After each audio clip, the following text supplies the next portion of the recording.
आजादी का अमृत महोत्सव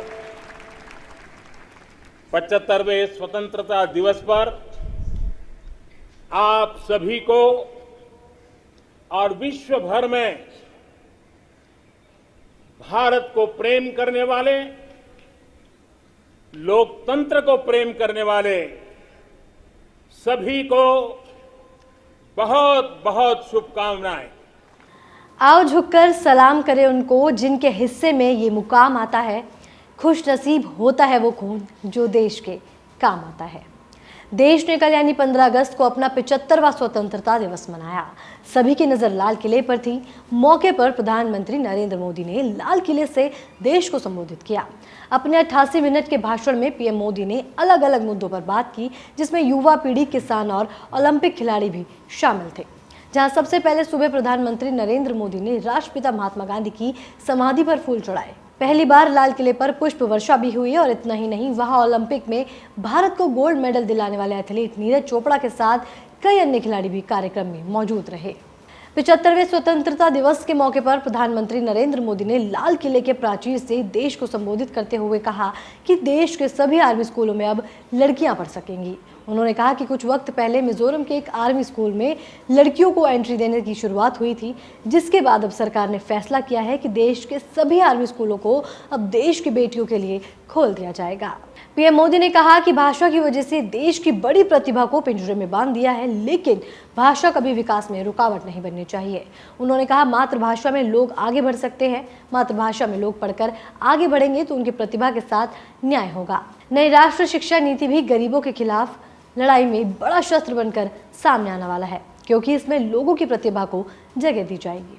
पीएम मोदी ने संबोधन के दौरान बिना नाम लिए चीन और पाकिस्तान पर निशाना साधा। उन्होंने कहा कि भारत बड़ी हिम्मत के साथ आतंकवाद और विस्तारवाद की चुनौतियों से जूझ रहा है।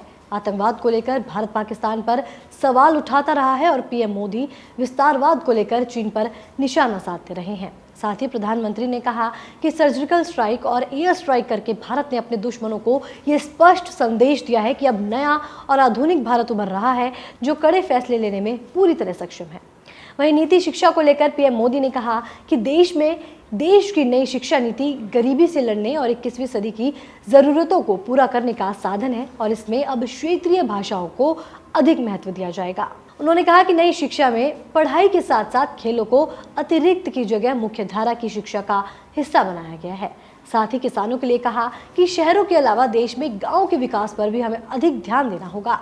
साथ ही उन्होंने कहा कि गांव में लोगों के पास जमीनें छोटी होती जा रही हैं। परिवारों का बंटवारा होने के बाद किसानों के पास जमीन छोटी से छोटी होती जा रही है। पहले की नीतियों में छोटे किसानों पर अधिक ध्यान नहीं दिया गया था, लेकिन अब उन किसानों को ध्यान में रखकर फैसले लिए जा रहे हैं और आने वाले समय में ब्लॉक लेवल पर गोदाम बनाने का अभियान चलाया जाएगा।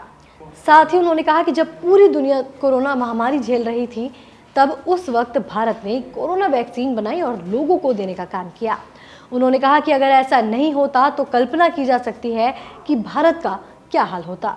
अब आने वाले वक्त में देश की बढ़ती आबादी को देखते हुए उसकी खाद्यान्न की जरूरतों को पूरा करने के लिए कृषि क्षेत्रों में भी वैज्ञानिकों की सलाह लेने का वक्त आ गया है। आपको बता दें कि संबोधन के दौरान पीएम मोदी ने कई सारे मुद्दों पर चर्चा की है।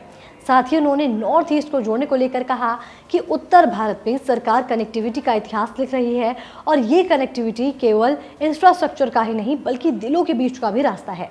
जल्द ही उत्तर भारत पूरे भारत के साथ पूरी तरीके से रेल सेवा से जुड़ेगा। इतना ही नहीं, कमजोर इंफ्रास्ट्रक्चर को लेकर पीएम मोदी ने कहा कि 75वें आज़ादी के त्योहार पर देश के 75 सप्ताह तक अमृत महोत्सव का पालन करेगा। आने वाले वक्त में देश के हर कोने को जोड़ने के लिए 75 वंदे भारत एक्सप्रेस ट्रेन चलेंगी। सरकार जल्द 100 लाख करोड़ रुपए की एक नई गति शक्ति योजना लॉन्च करेगी, जो देश के लिए नया नेशनल इंफ्रास्ट्रक्चर प्लान होगा और देश को हॉलिस्टिक इंफ्रास्ट्रक्चर देगी। अगर आपको हमारा ये वीडियो पसंद आया हो तो द पेपर को लाइक, शेयर और सब्सक्राइब करना ना भूलें। और हाँ, हमें इंस्टाग्राम और फेसबुक पर भी जरूर फॉलो करें।